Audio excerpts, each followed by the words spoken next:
What's up, nerds and nerdettes and wee little nerdlings all? It's your buddy Big Johnny G, Two Gun Pixie presents Legendary Gaming!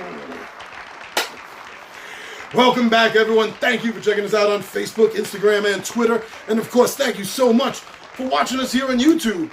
And remembering to hit that subscribe button. Thanks. Wow. And welcome back for another Tabletop Takeout Tuesday. And I want to talk about a game that came in a few weeks ago and you got to see a bit of, and we've got to play through it a few times. And I really want to talk about this game because I do like it. I do like the game a lot. It's not quite what I expected. Maybe not 100% the way I kind of think it was originally advertised, maybe. But stripping that away, I really enjoyed this game. And that's what I want to tell you about Fates of Madness. I'll see you down at the table.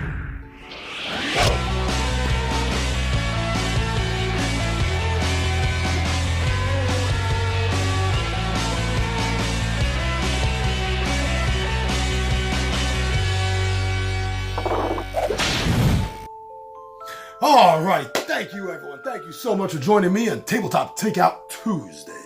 So I wanted to talk to you about a game that you recently saw unboxed.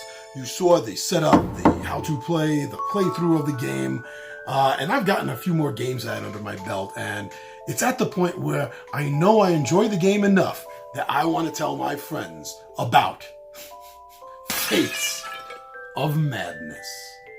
So when this game hit Kickstarter, what I really was drawn to was two things. One thing. The solo thing, yes. The solo plays solo, plays 4 cooperative, or plays 5 with a 1 versus all feel to it.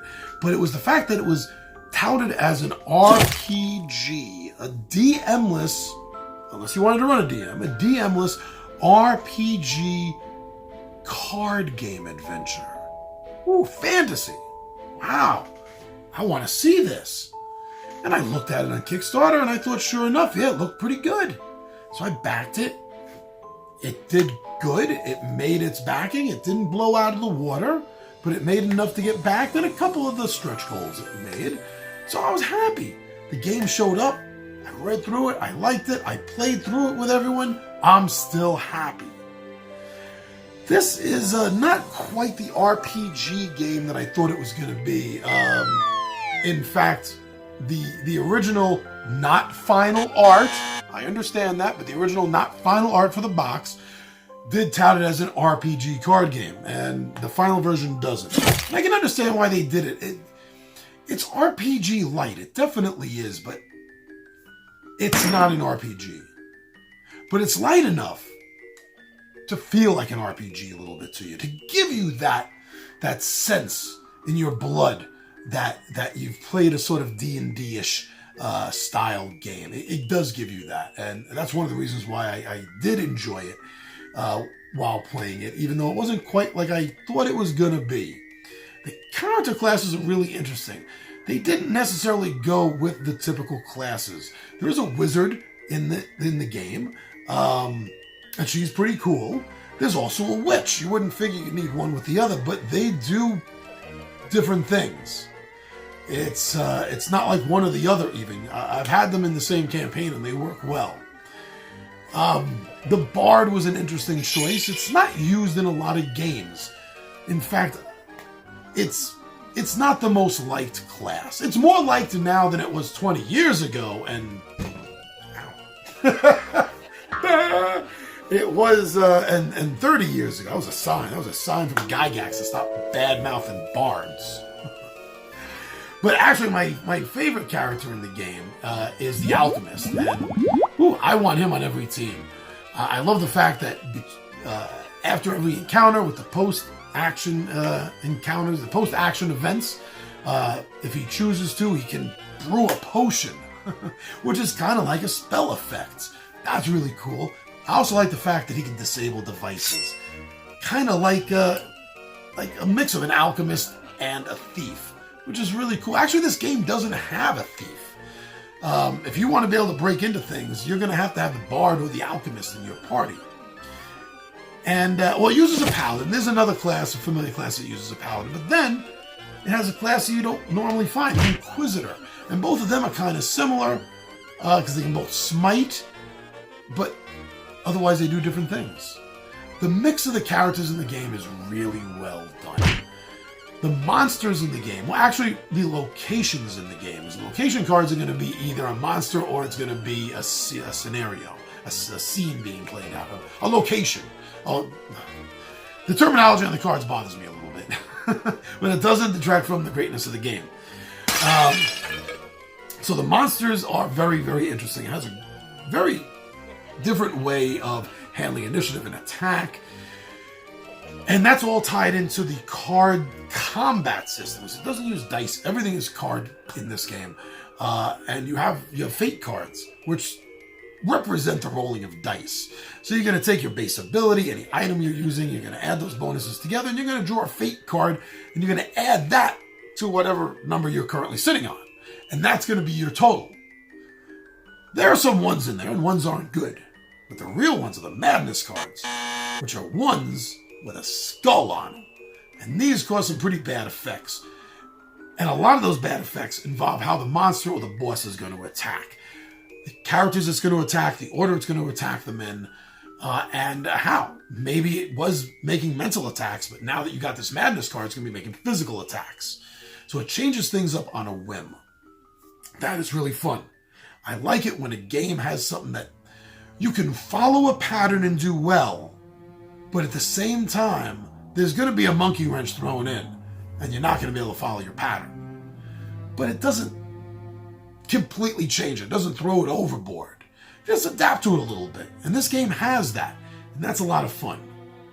Now, besides the monsters in the location, there's also the scenes, the scenarios, which are like the farm or the graveyard. And things are going to happen here, and you're going to have to make skill checks. But this game handles everything beautifully through the use of the fate cards. So everything you're doing is either going to be a physical ability with whatever item or spell bonus you have plus a fate card, or mental ability with, again, any item or spell you may have plus the fate card. It uses this for everything, and it's so streamlined. It's really easy to pick up and really fun. The bosses in this game are tough as nails as well. And the bosses are all determined by what places you visit, your scenarios, your scenes, the places, because they all have a doom rating. And once you've finished encountering your third place, then you add up the doom, and that's going to tell you the boss you're going to fight. And the bosses are pretty darn tough. They're good fights. They're even fights. I've lost a few, and I've won 2. But it was all fun. Even the losses were really fun.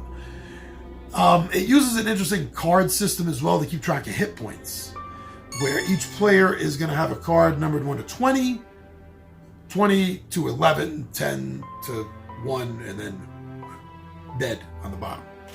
And the monsters have 1 too, because it's like 40, I think it is.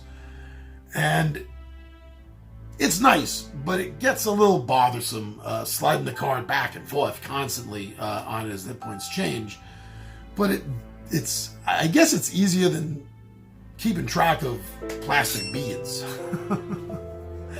Now, really, my only problem with the game, on top of the fact it wasn't as RPG as I was hoping it was going to be, and that's not a problem because the game is still fun. I think my only other problem with the game is it feels like 3/4 of a game. It feels like there should have been more. And maybe it feels like that because there were so many stretch goals that they weren't able to make. They didn't get to. And that's a shame because this game is a lot of fun, and I think a lot of people should play this game and try it out. Fates of Madness isn't something you should skip on. If you're not into Cthulhian games, that's fine. This has nothing to do with Lovecraft or Cthulhian. A couple of the monsters might have similarities, but it's not a Lovecraft game. It's not Cthulhu or Mythos based. The madness it comes in the form of the cards and how that changes things up. Not that you have to hold on to your sanity like in a Cthulhu game. So don't let that aspect throw you off. So I know some people are like, yeah, another Cthulhu game. No, this isn't. Don't worry about that. You have my word, it's not a Cthulhu game. It's gonna bring you fun. It's gonna bring you 20 to 40 minutes of fun. Maybe close to an hour your first game. But it's a fun game, and you can play solo. Playing solo just means you're running 4 characters. At all times in this game, 4 characters are being played, whether you're soloing the game or whether there's 5 people playing. One is the DM, obviously. But it feels like there should be so much more, and I wish they had hit more stretch goals. I wish there had been more, a couple of, not a lot, maybe a couple more character options, but I wish there was more monsters, more places, and definitely more bosses. It would have made the game feel a little fuller, but full or not, this is a fun game to play. If you have it, throw it down on the table with your friends. If one of your buddies has it, tell them you want to try the game out. If you see it at a board game cafe, put it down at the table. If you see it and you like it and you play it, I'm glad you liked it. So thank you, everyone. Thank you for checking this out. I wanted to make sure that you knew how much fun I really thought Fates of Madness is and how well the whole system works. Seamlessly easy game to pick up. So thank you. Thank you for checking us out on Facebook, on Instagram, and on Twitter. And as always, thank you for heading over to our Zazzle store. Checking out some of the cool shirts. May the crit be with you. That we have for sale at the official Two Gun Pixie Zazzle store. And that brings us, my friends, to the end. The end right here on YouTube. Thank you for watching our videos. Thank you for hitting that subscribe button and the notify bell. I love the fact that you watch our videos, you like, you comment. So much so that you share. Thank you for sharing our videos. It makes me, Tommy V, and the 20-sided Warriors, ecstatic, as you can see. All right, my friends, I'm your buddy Big Johnny G. The Two Gun Pixie presents Legendary Gaming. And my friends, I am out of here.